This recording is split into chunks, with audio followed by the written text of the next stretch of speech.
Hello सांग मैंने चलो आज का मुई चाउल पापड़ केन्दा बनाली सबको देखा।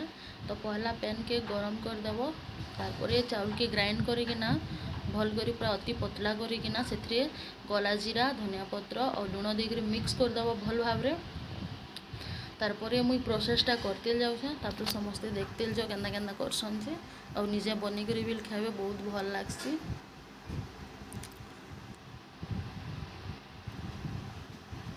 बेसी मोटा करवार नैन अति पतला पतला करके देला काना कि पापड़टा भल से उस्किवा।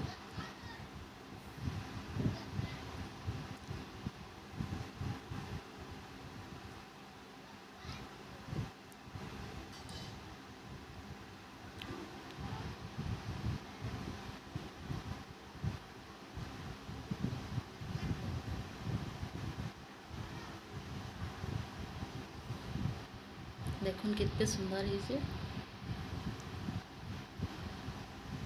तारपर एटा खरा नहीं करूँ सब सुखा तेल जीव गुट गुट कर पूरा सुखा हेले तापर तेल रे छाणी कर खाइबे बहुत भल लागसी।